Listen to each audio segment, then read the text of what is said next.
Say it again, my husband's brother muttered across the table, while my husband leaned back and said calmly, "She's useless, honestly. She just sits there and makes everything harder." And I remember the exact moment the room went quiet, because that's when the officer placed the police report on the dinner table and said, "We need everyone to listen carefully." My name is Claire Bennett. I'm 34 years old, and for most of my marriage, I learned how to stay quiet in rooms where my presence was treated like background noise.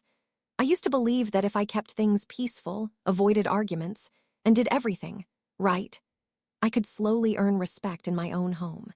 Instead, I just became better at swallowing comments that chipped away at me in front of other people. My husband, Daniel, comes from a family where image matters more than discomfort. At gatherings, there's always a way things are supposed to look. Who speaks, who doesn't, who gets laughed with, and who gets laughed at. I tried to fit into that structure for years, telling myself it was just adjustment, just personality differences, just something I needed to be patient with. But deep down, there was always a line I hoped would never be crossed in public. Because once something is said in front of witnesses, it stops being just a private problem between two people and becomes something everyone remembers differently, even when they pretend they don't. If you've ever sat in a room and felt your worth shrink while everyone else acted like it was normal, then you already understand how dangerous, just joking, can become when no one stops it. Because what happened at that dinner didn't start with a police report. It started long before that, in the moments I kept choosing silence over confrontation. The dinner that night was supposed to be simple. Nothing special, just one of those family gatherings Daniel insisted we attend so often that I stopped questioning the timing of them. His parents' house was always arranged the same way: long, polished table, expensive-looking dishes that no one ever really finished, and conversations that always seemed rehearsed, like everyone already knew their role before they even sat down. I remember arriving with a slight tension in my shoulders that I tried to ignore, telling myself it was just another evening I needed to get through quietly.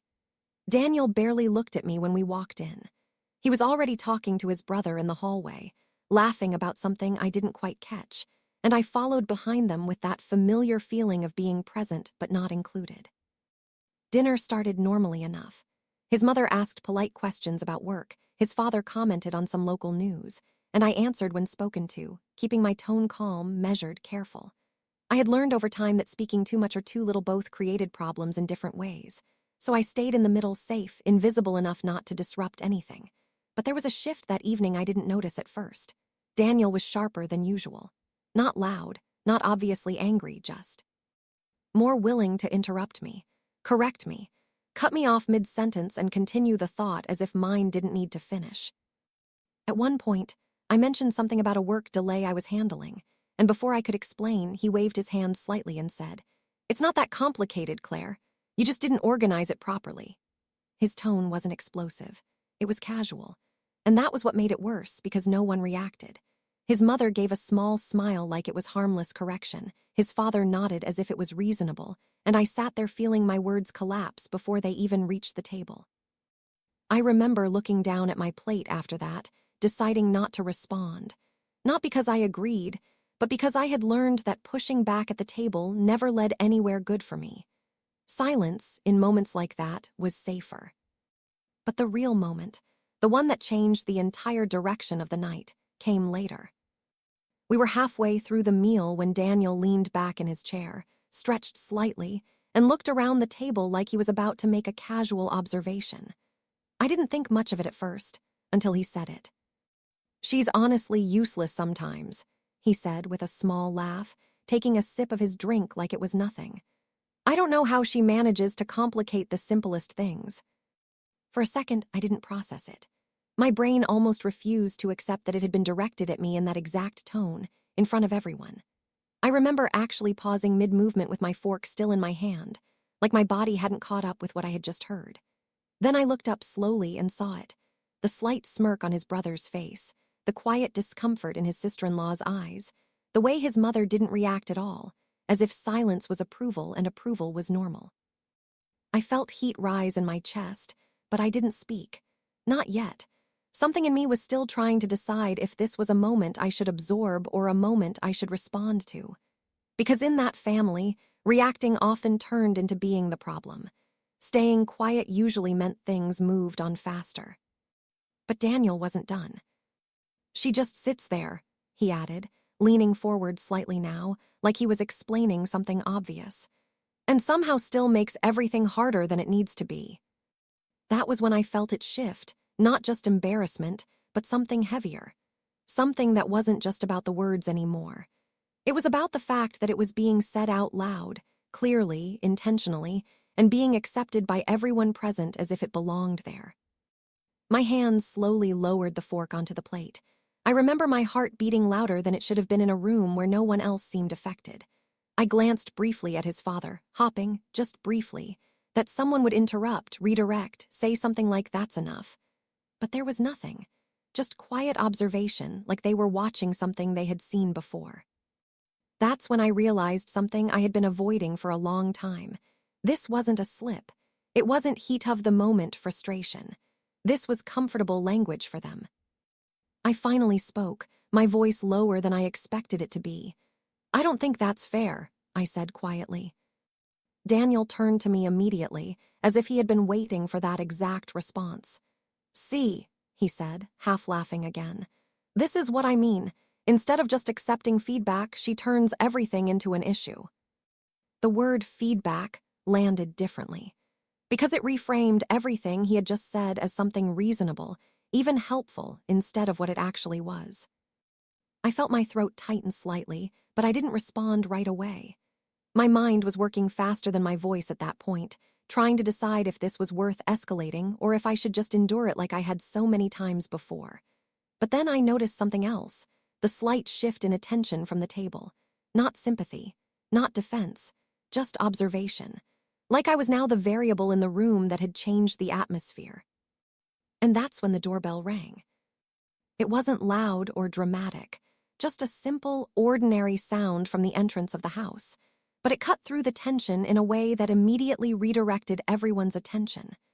Daniel frowned slightly, as if annoyed at the interruption. His father stood up slowly, expecting maybe a delivery or a neighbor. But instead, there were voices in the hallway. Two of them. Controlled, official. I remember my stomach tightening instinctively before I even saw who it was. The conversation at the table paused completely. Chairs shifted slightly. The atmosphere changed in seconds, not because anyone knew what was happening, but because everyone could feel that something outside had just entered the space. Then the dining room door opened, and a uniformed officer stepped in first. Behind him was another person holding a folder. And before anyone could even ask a question, the officer looked directly at the table and said, "We need everyone to remain seated. We are here regarding an official report that has been filed." The room went completely still. Daniel's expression changed instantly from annoyance to confusion. His brother leaned forward slightly. His mother's hand stopped mid-motion. And I remember sitting there, frozen, still processing the fact that just seconds ago I had been called useless in front of all of them. And now someone with authority was standing in the same room holding documentation that none of us had expected. The officer placed the folder on the table gently and said, "Before anything else is discussed, this report needs to be read in full." For a few seconds after the officer placed the folder on the table, nobody moved. It wasn't just silence. It was a kind of frozen hesitation where everyone was trying to decide whether what was happening was real or some kind of misunderstanding that would resolve itself in the next sentence. Daniel was the first to break that stillness, leaning forward slightly with a confused laugh that didn't match the situation. "I'm sorry," he said, looking between the officer and the folder. "What exactly is this about?" His voice had shifted now, not confident like before, but uncertain in a way I had never heard from him in front of his family. The officer didn't respond immediately. He simply adjusted his stance slightly and said, "This is an official report submitted earlier today. We are required to ensure it is acknowledged by all relevant parties present." That word, relevant, hit the room harder than anything else so far because it separated people in a way that wasn't emotional anymore. It was procedural. His mother looked at Daniel first, then at me, her expression tightening slightly. "This is ridiculous," she said under her breath, but there was a noticeable lack of conviction in it now. The officer didn't react. Instead, he looked at the folder again and opened it calmly. "The report concerns an incident of repeated verbal humiliation and emotional distress documented within a private domestic setting, escalated due to public acknowledgement at a family gathering." My hands went still in my lap as I heard it phrased like that, structured, formal, removed from emotion. Daniel's face changed instantly. "That's not," he started, then stopped himself, shaking his head slightly. "This is some kind of misunderstanding." But the officer continued without pause. "We are not here to interpret intent. We are here to present documented statements and ensure awareness of the filed complaint." There was a shift in the room at that moment, not just tension, but something heavier. The kind of realization that something previously private had now crossed into an external system that didn't rely on family opinions or internal explanations. His brother finally spoke, leaning forward slightly. "Who filed a report?" he asked bluntly, looking directly at me now for the first time with real attention. I didn't answer immediately. Not because I didn't know, but because I was realizing how quickly everything had moved from words at a table to something irreversible being read aloud in front of everyone. Daniel turned toward me slowly, his expression sharpening again, but now mixed with disbelief. "Claire," he said, quieter this time, "what did you do?" The way he said it wasn't loud, but it carried something heavier than before. Not just accusation, but shock that I had stepped outside the role they assumed I would stay in. I finally spoke, my voice steady but low. "I didn't do anything that didn't already happen," I said. That was the moment his expression changed completely, because it reframed everything. The officer turned a page in the folder and continued. "The report includes multiple documented instances of verbal degradation in a shared family setting, as well as the most recent incident where the subject was directly referred to as useless in front of witnesses." The word echoed differently in the room now, not as an insult anymore, but as a recorded statement. His mother's face tightened. "This is insane," she said, more sharply now, but the officer raised a hand slightly, not aggressive, just controlled. "Ma'am, this is not a discussion. It is an acknowledgement process." That sentence changed the energy again, because it made it clear there was no negotiation happening here. Daniel stood up slightly from his chair. "Okay, hold on," he said, running a hand through his hair. "This is a family argument. People say things. That doesn't mean it needs to become this." He gestured vaguely toward the folder like it represented something larger than he was willing to accept. The officer looked at him directly now. "Mr. Bennett, are you disputing the content of the statement as it is recorded?" The question was simple, but it didn't leave room for emotional framing. Daniel hesitated for a moment. "I'm saying context matters," he replied finally. The officer nodded once as if nodding the response. "Context is included in the written submission," he said. "It has been reviewed as part of the report." I watched Daniel's face shift again, frustration now mixing with something closer to panic, because for the first time, the usual control he had over how things were interpreted wasn't working. This wasn't a conversation anymore. It was a record. His father finally spoke, his tone more controlled than the others. "We would like to see exactly what is being alleged," he said carefully. The officer turned the folder slightly and placed it on the table in front of him. "You may review the document in full," he said. "However, I must advise that all statements are already logged as submitted prior to our arrival." That detail mattered, because it meant this wasn't being decided in real time. It had already been decided elsewhere. His father opened the folder slowly, scanning the first page. I watched his expression change gradually as he read, not dramatically, but in small increments of realization. Daniel moved closer behind him, trying to read over his shoulder, and I saw his posture shift as he recognized specific phrases. The same ones he had used earlier in the evening. "This is being taken out of context," Daniel said again, but this time his voice wasn't confident, it was defensive. The officer didn't respond to that. Instead, he looked around the table. "The purpose of this visit is to ensure all parties understand that a formal report has been submitted and is now active within the system." The word active made the room feel smaller, because it implied ongoing process, not something that could be laughed off after dinner or explained away later. I looked at Daniel then, not because I wanted to escalate anything, but because I realized something important in that moment. He wasn't reacting to being corrected. He was reacting to not being in control of how the situation was being defined anymore. And that was what had always protected him before, his ability to define the narrative first. His mother finally spoke again, quieter this time. "Claire," she said, turning toward me, "is this really necessary?" It wasn't anger anymore. It was disbelief mixed with discomfort, like they were trying to find a version of me that still fit inside the role they had assigned. I looked at her for a long moment before answering. "I didn't create what was written down," I said calmly. "I just stopped pretending it wasn't happening." That silence that followed wasn't like the earlier one. This time, it didn't feel frozen. It felt unstable, because something had already shifted past the point where everyone could go back to how the dinner started. And as the officer prepared to continue reading the next section of the report, I realized the night was no longer about what was said at the table. It was about what had already been officially recorded before anyone realized it mattered. The officer didn't continue immediately after that.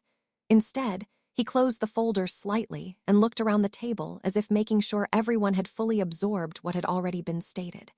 The atmosphere in the room had changed so completely that even the smallest movements felt louder than words.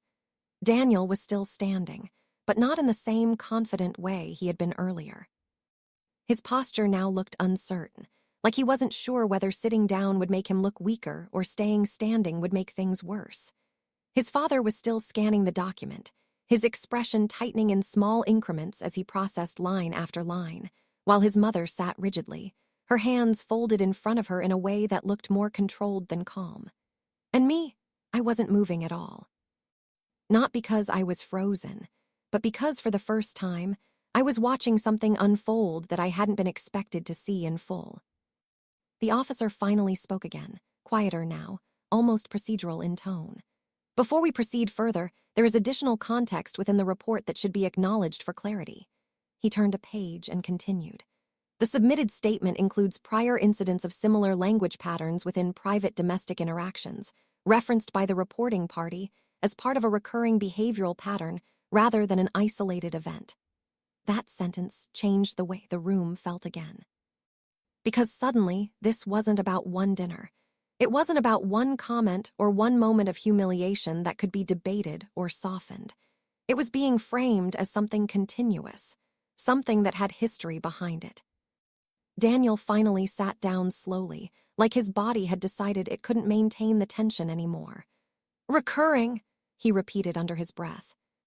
More to himself than anyone else. He looked at me again, but this time there was no immediate anger, just confusion layered with disbelief. "Claire, what is this?" he asked, but the question didn't carry authority anymore. It carried uncertainty. I didn't answer immediately, because I was thinking about something else. Not just what had been said tonight, but everything that had been normalized before tonight. The small corrections, the dismissive comments in private that never got challenged because they were always framed as jokes or honesty. The way I had slowly stopped responding to certain things because responding never changed the outcome, only the atmosphere. And now, sitting at this table with a formal report being referenced out loud, I realized something uncomfortable. What had felt private to me had apparently been visible enough to become documentation. The officer continued. "The report also references corroborating witness presence during the most recent incident, including immediate family members present at the time of the statement in question." He paused slightly, then added, "This includes the verbal statement referring to the reporting party as useless during a shared meal." There it was again. Not as emotion. Not as interpretation. Just as a recorded statement. Daniel exhaled sharply, shaking his head. "This is ridiculous," he said again, but it lacked force now. It sounded more like repetition than conviction.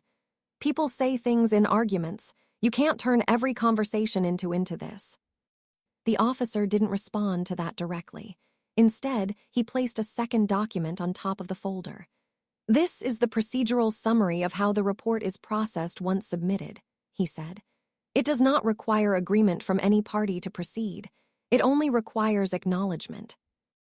That distinction mattered more than anything else in the room, because it meant the situation wasn't dependent on acceptance anymore. It was already in motion. His father finally closed the folder slightly, looking up at me for the first time with a more direct expression. "Claire," he said carefully, "did you understand what you were submitting when this was filed?" It wasn't accusatory, not fully. It was more like someone trying to find a gap in understanding that would make everything less absolute. I nodded slowly.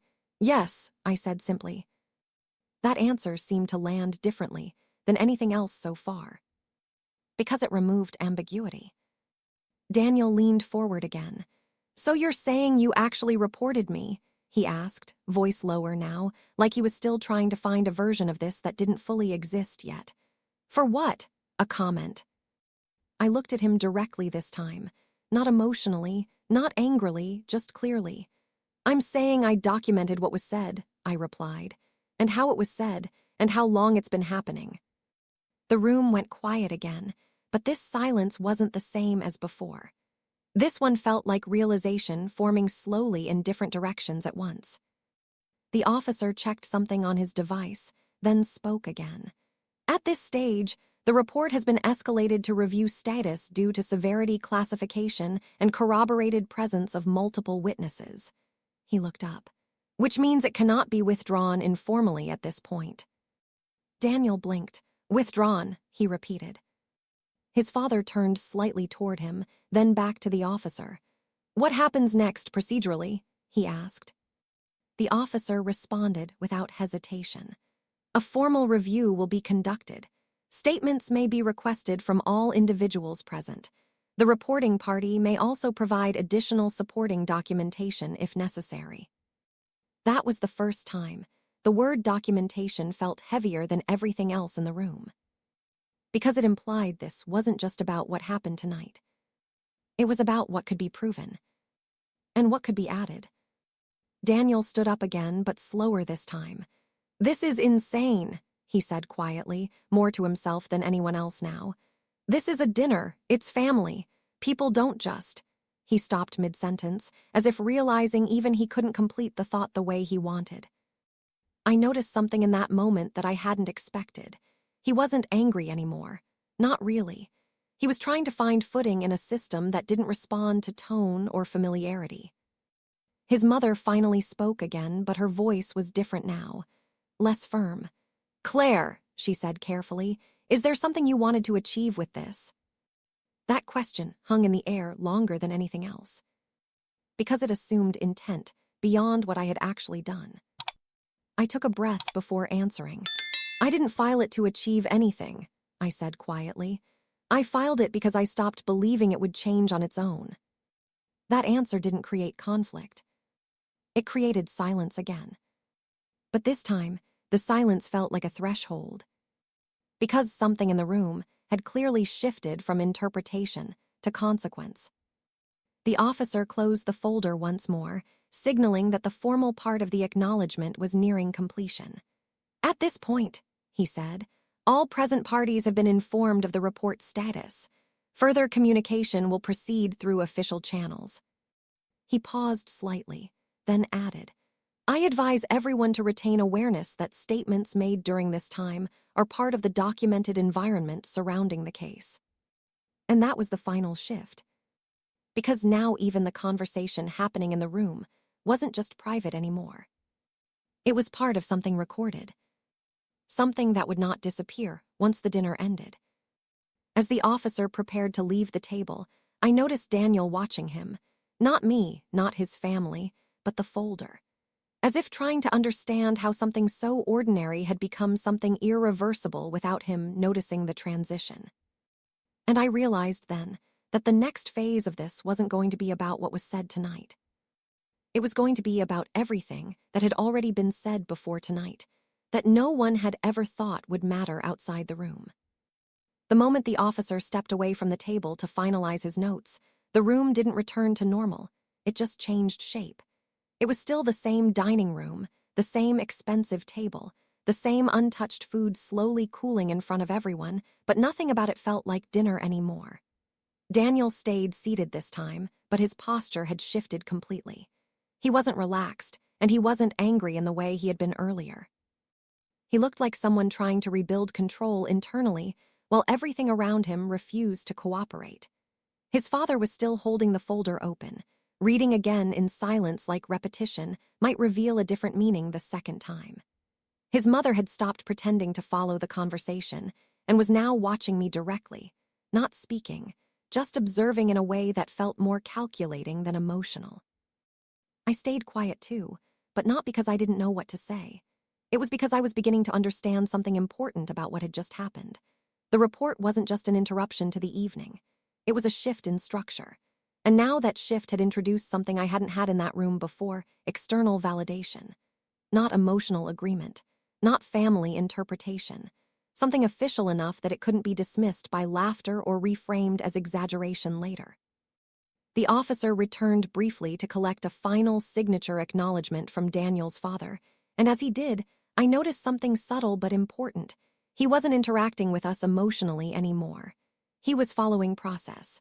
That distinction mattered, because process doesn't adjust itself based on who feels uncomfortable. It continues regardless. After he left again, the silence stretched longer than before. Then Daniel finally spoke, but his voice was quieter now, almost controlled. "This doesn't make sense," he said, mostly to himself. "We were just talking. It was just dinner." He looked at me again, and this time there was something underneath his confusion, something closer to realization that the usual framing wasn't working anymore. "Claire, why would you escalate something like this without talking to me first?" That question used to have weight in the past. It used to pull me into defending my choices, explaining myself, softening my position so things didn't escalate further. But now, sitting in a room where a police report had just been formally acknowledged, the question sounded different. It sounded like it belonged to a version of reality that no longer existed in the same way. "I didn't escalate anything," I said quietly. "I documented what was already happening." His mother finally leaned forward slightly. "You could have addressed this privately," she said, her tone careful but still firm, like she was trying to reintroduce the old rules of communication. "This didn't need external involvement." I looked at her for a moment, really looked, and I realized something I hadn't fully acknowledged before. She genuinely believed that private discomfort should stay private, even when it was repeated and unchallenged. Not because she was unaware, but because that was how their system functioned. Contain it internally, adjust quietly, move on without disruption. But the problem was that I had already been living inside that system long enough to know it didn't adjust. It just continued. Daniel stood up again, slower this time, and walked a few steps away from the table like he needed space to think. "So what now?" he asked, not to anyone specific. "We just wait for whatever this is." His tone wasn't aggressive anymore. It was unsettled, like he was trying to locate the point where things stopped being reversible. That's when I noticed something else for the first time in the room, something I hadn't paid attention to before the officer arrived. There were no allies here in the way people usually imagine them. No one jumping to defend anyone else. No one stepping in to reinterpret what had been said in softer terms. Everyone was reacting individually now, not as a unit. And that fragmentation mattered more than the report itself, because it meant the structure of the room had changed permanently. But outside that room, something else had already started shifting. I didn't realize it at the time, but the officer's visit didn't just create acknowledgement. It created awareness beyond the table. Because later that night, as the situation was logged and processed, I would learn that a second layer of review had been initiated automatically due to the nature of repeated verbal escalation, documented within a domestic setting, witnessed by multiple parties. And that meant something I hadn't fully considered yet was already in motion, beyond my control. But inside the house, at that moment, I was still just watching Daniel struggle to regain control over a situation that no longer responded to his usual way of framing things. His father finally closed the folder and set it down carefully, as if even touching it too abruptly might reinforce its importance. "We need to be clear about next steps," he said, trying to restore order through structure again. "This cannot continue without clarification." Clarification. That word used to be enough. But now it was. Because clarification implied misunderstanding. And what had just been presented wasn't misunderstanding, it was documentation. Daniel turned back toward the table. "So you're saying," he said slowly, that anything I say now is part of a report. He wasn't asking angrily. He was trying to understand boundaries that had suddenly become visible. I nodded slightly. That's what they said, I replied. That was the moment something shifted in his expression again. Not anger, not denial, something closer to awareness that the environment itself had changed rules without warning. His mother looked between both of us now, and for the first time her voice wasn't firm. "This is getting out of proportion," she said quietly. But it was. That was the realization I had already reached. It hadn't become something bigger than it was. It had just finally been recorded at the level it already existed at. And that difference mattered. Daniel sat back down slowly, rubbing his forehead. "I didn't think this is where we were," he said quietly, more to himself than anyone else. "I didn't think it was like this."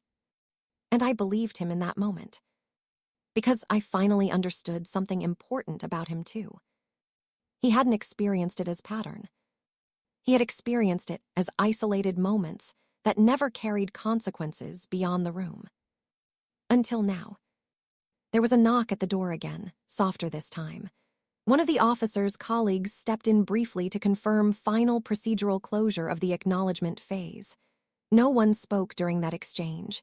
It was quick, formal, and detached. And when he left again, the absence he left behind felt different than before.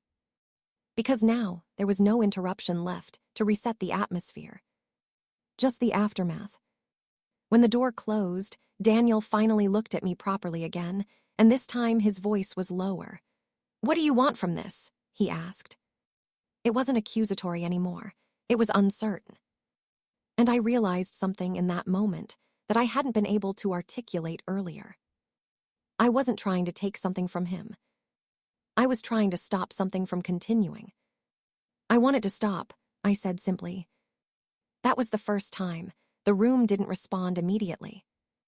Because stopping wasn't something they had a system for inside that environment. But outside it, now documented, now acknowledged, that possibility already existed. And as the night continued past that moment, I realized the most important change hadn't happened when the report was placed on the table. It had happened when silence stopped being the only option left in the room. After the officer's final visit and the closing of the acknowledgement phase, the house didn't return to normal. It just settled into a different kind of tension. The dinner table was still there, untouched plates still on the surface, glasses half filled, food gone cold, but nobody moved to clear anything. It felt like everyone was waiting for something else to happen, even though nothing specific had been announced. Daniel stayed seated this time, but his hands were clasped tightly together on the table, his eyes fixed on a point somewhere between the plates and the folder that had now been placed slightly off to the side like it no longer belonged to the conversation, but also couldn't be removed from it.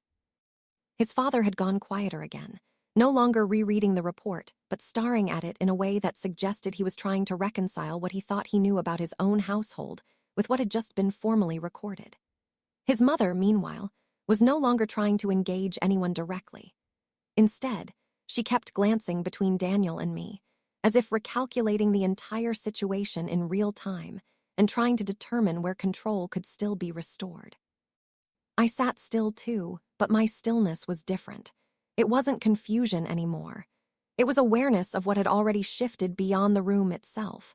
Because once something like that is officially documented, it doesn't stay contained to the moment it happened. It begins to exist independently of emotion. That was the part I kept thinking about. How the same words that had been dismissed earlier in the evening now carried weight simply because they had been written, recorded, and acknowledged by someone outside the family structure. Daniel finally broke the silence first, but his voice was lower now, stripped of the earlier confidence.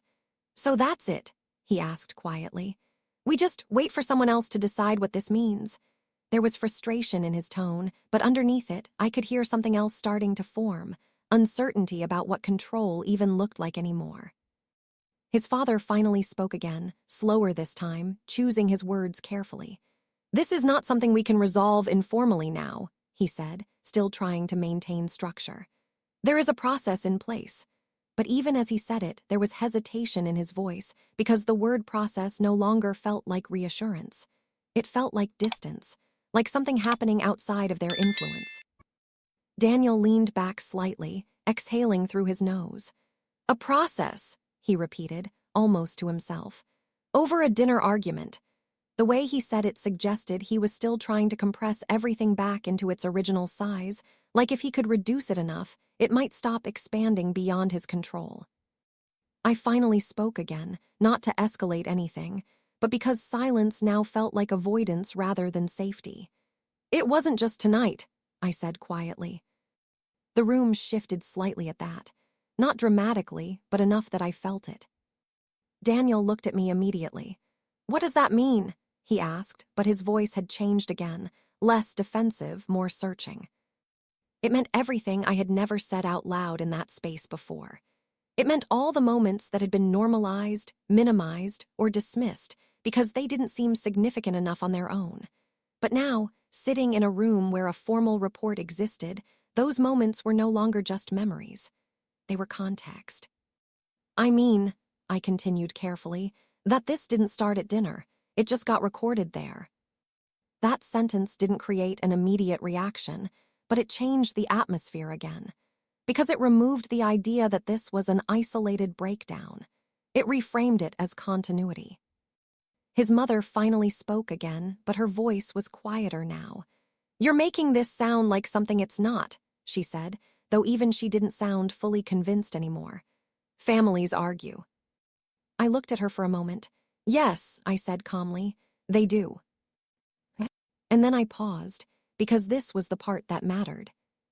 But arguments don't usually end up in official documentation, unless something about them has already crossed a line that people kept ignoring.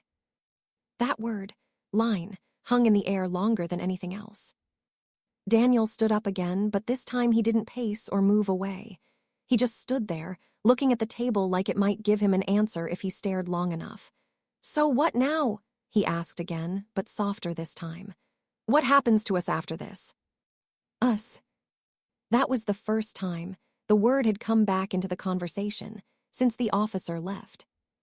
But it didn't feel stable anymore. It felt fragile. Because us had always implied shared understanding, shared interpretation, shared control over meaning. And now meaning had been recorded externally. His father finally closed the folder completely, as if ending his attempts to reread the situation would allow him to think more clearly. We need legal clarity, he said finally, almost to himself. That word shifted everything again. Legal clarity meant it was no longer about interpretation. It was about structure, about consequences that didn't depend on emotional reconciliation. Daniel turned toward him. You're actually treating this like legal action, he asked, disbelief creeping back in. No one answered immediately. Because the truth was already in the room, even if no one wanted to fully say it yet. I stood up slowly from my chair then, not dramatically, but because I realized something important. Staying seated made it feel like I was still part of the old version of the conversation. And I was. I didn't come here to destroy anything, I said quietly, looking at all of them. I came here because I stopped pretending it wasn't happening. That sentence didn't create an argument. It created silence again. But this time, the silence felt different. Because it wasn't waiting for someone to speak. It was waiting for what would happen next. Daniel looked at me again, but this time there was no anger left in his expression. Only confusion layered with something closer to realization that the version of reality he had been operating in no longer matched the one now unfolding in front of him. And that was when I understood the most important part of this moment wasn't the report itself. It was the fact that for the first time, no one in that room could control how the story would be interpreted moving forward. Not him. Not his family. Not even me anymore. Because once something is recorded at that level, the narrative stops belonging to the people inside it. And it starts belonging to the process that follows. And as I stood there looking at them, I realized the next step wasn't going to be about explaining what happened at the table. It was going to be about what had already been set in motion, long before anyone understood the full weight of it. The knock at the door came just after midnight, sharp and controlled, cutting through the heavy silence that had settled in the house like dust that refused to move. No one spoke at first. Daniel looked up instantly, his expression tightening as if he already knew that whatever was coming next would not be something he could interrupt or reframe in real time. His father stood slowly, not rushing, but not hesitating either, moving toward the hallway with a kind of reluctant awareness that this night had already moved beyond family control. His mother followed a step behind, her face tense in a way that suggested she was trying to prepare herself for something she didn't yet understand. I stayed where I was for a moment longer, not because I was frozen, but because I already felt that whatever was about to enter that room would confirm what had been building since the moment the report was placed on the table. When the door opened, there were 2 officers this time, not one. The first stepped in with a calm, professional posture, while the second held a sealed document folder and a small recording device. The atmosphere in the hallway immediately changed, not because of aggression, but because of authority that didn't need to be raised to be felt. The officer in front spoke first, his tone steady and procedural. "We are here to follow up on an active domestic conduct report that was acknowledged earlier this evening." The words landed differently in the house than they had at the dinner table. This was no longer about acknowledgement. It was about continuation, about escalation that had already moved past the point of discussion. Daniel appeared behind his parents, his voice immediate and tense. "This is getting out of control," he said quickly. "We already talked to someone earlier. We cooperated." The officer turned slightly toward him, not reacting emotionally, just acknowledging. "Cooperation has been noted," he said simply. "This visit is procedural." That distinction, procedural, hit the room harder than anything emotional ever could, because it meant there was no argument to be had, no version of events that could pause what was already in motion. They were invited inside, though it didn't feel like an invitation so much as a requirement. The officers stepped into the living room area, scanning briefly, then positioning themselves in a way that kept everything visible without becoming invasive.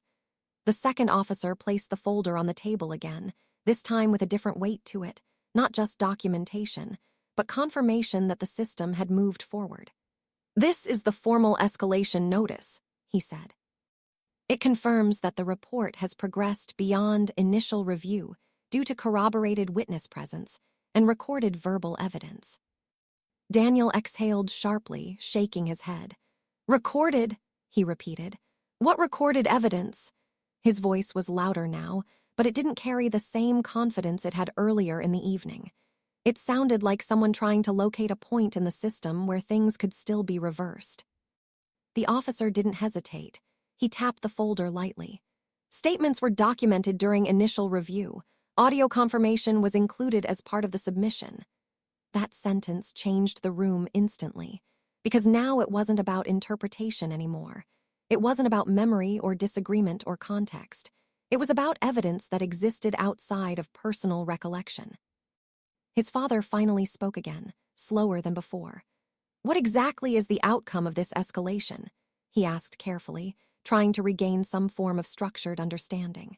The officer looked at him directly.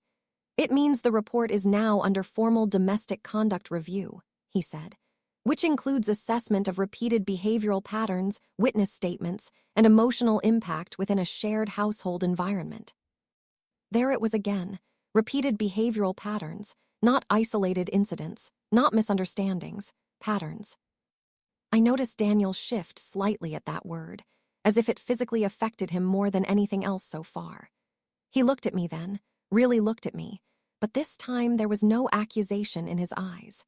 It was something closer to disbelief that the version of reality he had been operating under was no longer the one being recognized by anyone outside the house. "This is insane," he said quietly, but it didn't carry anger anymore. It carried collapse. It was a comment. People say things in arguments. You can't turn everything into a case. The officer remained calm. "This is not based on interpretation of intent," he said. "It is based on documented impact and witness corroboration." Then he added, almost as a clarification. The language used in the report has been verified by multiple present parties. That was when the silence in the room changed again, because now there was no ambiguity left to hide behind. Even denial had limits when words had been repeated back through a system that didn't rely on family dynamics. His mother finally stepped forward slightly, her voice tighter now. "So what happens to him?" she asked, pointing subtly toward Daniel without fully committing to the implication. It wasn't anger anymore. It was fear of consequence entering a space that had never previously contained it. The officer answered carefully. "At this stage, no immediate punitive action is being taken," he said. "This is an assessment phase. Further interviews and documentation review will follow." He paused briefly, then added, "However, all parties are advised to maintain awareness that continued escalation or contact violations may result in further action." That sentence hung in the room longer than anything else, because it implied that what happened next wasn't just procedural. It depended on behavior moving forward. Daniel ran a hand through his hair, packing once now, finally breaking his stillness. "So I'm just supposed to wait while this gets evaluated?" he asked, frustration returning but weaker now, fragmented. "Based on what?" "A family argument." I spoke before I could stop myself, not sharply but clearly. "It wasn't just an argument," I said. "It's been happening for a long time. It just wasn't recorded before." That was the moment he stopped packing, because that sentence reframed everything. Not as escalation, but as visibility. The officer glanced at me briefly, then back at the family. "At this stage," he said, "we will require confirmation of temporary separation of parties involved for the duration of initial assessment, as per safeguarding protocol." That phrase, temporary separation, shifted the entire emotional structure of the room, because it meant proximity itself was now considered something that needed regulation. His father looked at me then, not angrily, but with a kind of strained realization. "Claire," he said carefully, "did you understand that this would result in this level of intervention?" I looked at him for a long moment before answering honestly. "I understood that it would be recorded," I said. "I didn't know how far that would go once it was." And that was the truth. Because once something is documented at this level, the outcome is no longer controlled by the moment it happened. It is controlled by what the system determines it represents. Daniel finally stopped moving entirely. He just stood there, looking at the officers, then at me, then at the folder on the table like it had become something heavier than paper. And I realized something in that moment that I hadn't fully understood before. This wasn't the end of a confrontation. It was the beginning of something that no one in the room could reverse by simply explaining it differently. The officer closed his folder again, signaling the procedural phase was complete. "You will receive further instructions through official channels," he said. "For now, this matter is under active review." And as he turned to leave, I noticed something I didn't expect. No one argued with him.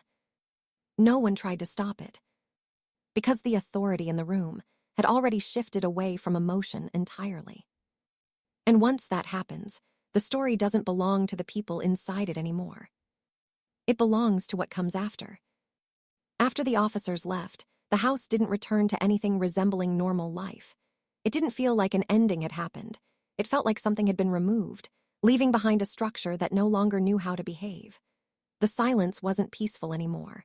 It was heavy, structured, almost procedural in itself. The folder still sat on the table, untouched, as if no one was willing to be the first to move it and confirm that everything it represented was real. Daniel was the first to sit down again, but slowly, like his body had lost its instinct to react quickly. His father stood near the doorway for a long moment before finally closing it, and that small sound, the click of the latch, felt louder than anything else that night. His mother didn't sit at all. She remained standing near the edge of the room, arms folded tightly, her eyes moving between Daniel and me as if trying to locate the point where everything had shifted out of her control. I stayed where I was for a moment, not because I was unsure of what to do next, but because I was trying to understand what next even meant now. The officers had left the house, but the structure they had introduced didn't leave with them. It stayed behind like a second layer of reality that had been placed over the first. Something documented, something recorded, something that would continue even after the emotions in the room faded. Daniel finally spoke, but his voice was lower now, stripped of the earlier frustration. "So that's it?" he asked quietly. "We just wait now?" There was no challenge in it anymore, just uncertainty, like he was trying to find the part of the process where he could still influence the outcome. His father finally moved back into the room, sitting down slowly across from him. "We cooperate," he said simply, but even he didn't sound fully certain what that meant anymore. Because cooperation implied participation in something you still understood, and none of them fully understood what this had become. I looked at them both for a moment before speaking. "This isn't about waiting," I said quietly. "It's about what's already been seen." That sentence changed the atmosphere again, not because it was emotional, but because it was final in a way that didn't invite reinterpretation. Daniel rubbed his face with one hand, exhaling slowly. "I didn't think it would go this far," he said, almost to himself. And for the first time, I believed him, not because I agreed with what had happened, but because I could see he had never experienced it as something that would leave the room. For him, it had always stayed contained within family boundaries.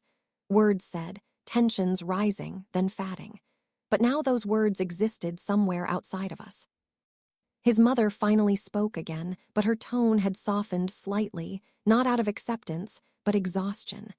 "There has to be a way to resolve this privately," she said, "without all of this continuing." I turned to her slowly. "It didn't stay private," I said. "That's the point." And that was the part that was hardest for them to absorb. Because privacy had always been the boundary that protected the structure of their family dynamic. But once something crosses outside that boundary and becomes documented, it stops belonging only to the people who experienced it. Daniel stood up again, packing once, then stopping near the table.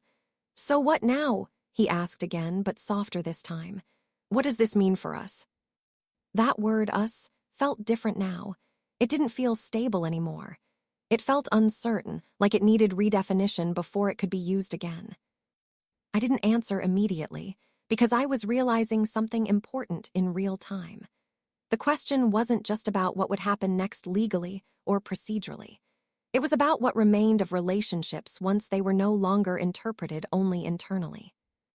Finally, I spoke. "It means things can't stay the same," I said simply. "Not after this." No one responded immediately to that, because there was no argument left to make against it. Even denial required something to push against, and at this point, everything external had already been confirmed by someone outside the system they were used to controlling. His father leaned back slightly, looking at the table instead of at anyone else. "We will need to speak to counsel," he said finally, more to himself than anyone else. That word, counsel, carried weight because it marked the first time the situation had officially moved beyond family interpretation into structured response. Daniel stopped packing and sat down again, this time slower, like his energy had finally run out of places to go. He looked at me, but not with anger anymore. It was something closer to confusion layered with disbelief. "I didn't think you would actually do something like this," he said quietly. And I believed that too. Because I realized something in that moment. He had never thought the version of events I was experiencing would ever leave the room in a form that could be acted on externally. To him, it was always something that would resolve itself internally, through silence, through adjustment, through time. But time doesn't fix patterns that are never acknowledged. It only preserves them. I stood up slowly then, not because I was leaving, but because I understood something had reached its final point for the night. "I didn't do this to destroy anything," I said quietly, looking at all of them. "I did it because I stopped pretending it wasn't happening."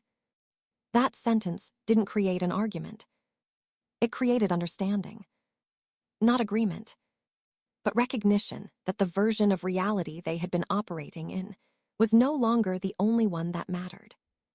The house was still the same, the table was still there, the chairs still in place, but the meaning of everything inside it had changed permanently. Daniel didn't respond this time, neither did his parents. And as I looked at them, I realized the resolution wasn't about who won or lost anything that night. It was about the fact that something that had always been contained had finally been seen clearly enough that it could no longer be contained again. And once that happens, there is no returning to the version of the story where it never existed. What happened that night didn't end when the officers left, and it didn't end when the house finally went quiet either. It stayed there, in the pauses between words, in the way no one could look at the table the same way again, and in the way even silence now felt like something that carried meaning. I kept thinking about that as I stood in the hallway later, listening to the house settle into an unfamiliar kind of stillness, the kind that doesn't feel like peace but like consequence. Daniel didn't come after me. His parents didn't either. Everyone had retreated into their own version of processing what had just become real in a way that couldn't be reversed with explanation or pride. And the strange part was, I wasn't looking for a victory. There was no satisfaction in watching everything break open like that. What I felt instead was something quieter and heavier: clarity. The kind that doesn't feel good or bad in the moment, but permanent. Because once you see a pattern clearly enough that it can no longer be denied, you don't get to unsee it. You don't get to return to the version of yourself that accepted it without question. I remember standing there for a long time, thinking about how many times I had tried to soften things in my head before this point. How many moments I had rewritten internally just to keep things stable. And how none of that rewriting had changed what was actually happening. It had only delayed the moment it would finally be acknowledged. If there is anything I want you to take from this story, it's not the confrontation, and it's not the report, and it's not even the moment everything shifted in that room. It's the silence that came before it. The silence that allows things to continue unchecked simply because no one wants to be the one to name them out loud. Because the truth is, most things don't change the moment they become wrong. They change the moment someone finally stops treating them as normal. And that's where everything began to shift for me. Not in the argument, not in the documentation, but in the decision to stop explaining away what I already knew wasn't acceptable. So if you've ever been in a situation where you found yourself shrinking just to keep peace, or staying quiet just to avoid becoming the problem, I want you to think about what that silence is costing you over time. Because at some point, silence stops being protection and starts becoming permission. And once you recognize the difference, you don't go back to not seeing it. That's where my story changes. And maybe that's where yours does too.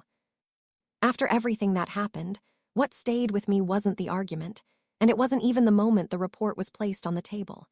It was the shift afterward, the quiet realization that something had been officially acknowledged that could no longer be reduced back into just a misunderstanding.